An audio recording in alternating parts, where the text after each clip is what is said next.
Hey, good morning. Happy Tuesday morning to you. This is number 51 in our thematic study of 1 Corinthians chapter 15 and Paul's doctrine of the resurrection.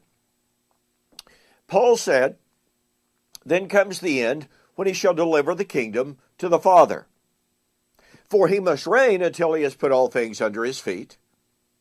Then shall the Son also be subject to the one who put all things under him." Now, we are told by many commentators that when Christ comes, he no longer reigns.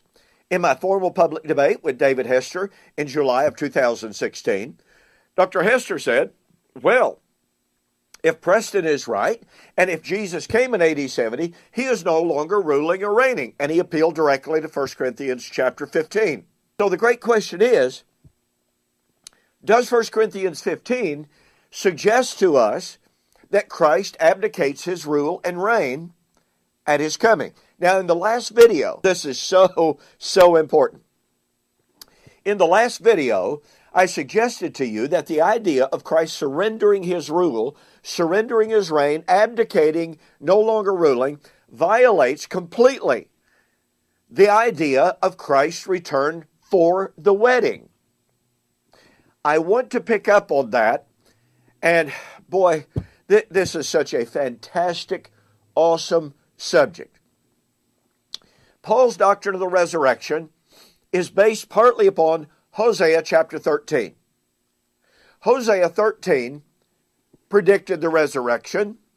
The kind of death that it predicted was a covenantal death, alienation from God due to covenant infidelity, covenant adultery.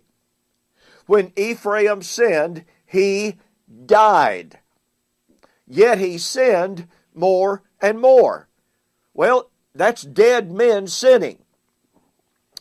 But I want to share with you a couple of really quick bullet points for helping us understand this concept in 1 Corinthians 15 of Christ delivering the kingdom to the Father. So here are the facts. Hosea predicted the resurrection. Hosea's prediction of the resurrection is couched within the framework and in the context of God's marriage relationship with Israel. Now, point number one, God was married to Israel, the 10 northern tribes. Isaiah 51, Isaiah 54. God married Israel through giving Torah, the old law, the law of Moses. When Israel violated Torah, God divorced her. Hosea chapter 2, 1 and following, in which God said, "Write her a bill of divorcement. I am not her husband. She is not my wife." Okay, now watch this. God divorced Israel. In Hosea chapter 5, 15 and following, when God divorced her, he departed. Now, God was not visibly, literally, physically with Israel, but he was with them through covenant blessing, through his covenant presence. But the Lord said, because of her sin, I will go away. I will return to my place until they repent. So, point number one, God divorced Israel. Point number two, God departed. Point number three, God put Israel to death. I will tear them as a young lion, as a young beast tears its prey. I will destroy them, and none shall heal. Hosea chapter 5, 15 and 16. In Hosea chapter 6, 5 and 6, Israel, living, breathing human beings, said, "He has slain us." Do you catch that? So God divorced Israel, departed from Israel, and put her to death. Oh, but wait. Yahweh said that in the last days, he would remarry her. Hosea 2:19. In the last days, God said, I will betroth her to me again. I will betroth her to me in righteousness. I will betroth her to me forever. God promised to remarry her. Point number 2. Remember, God said, I will depart until they repent. Hosea chapter 6 depicts Israel repenting, and Israel says, He will come to us like the morning dew.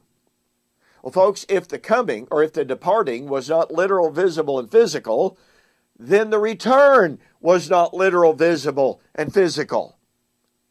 But God said, I'm going to remarry you. I'm going to return to you. Oh, and I'm going to raise you up.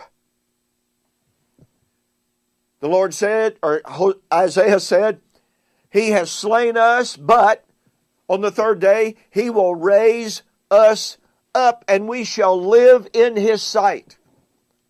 Now let me ask you, does that sound like an abdication to you? Does that sound like a surrendering to you? Does that sound like a no more ruling and reigning to you? No. This story of God's marriage and divorce and remarriage with Israel, number 1, has everything in the world to do with resurrection, but it's not biological resurrection.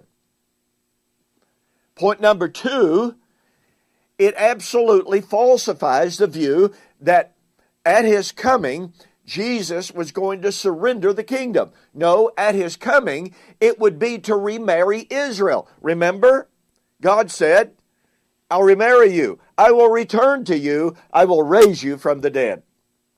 Now look, I develop all of this in my book, We Shall Meet Him in the Air, the Wedding of the King of Kings. We have more, so we'll see you on the flip side.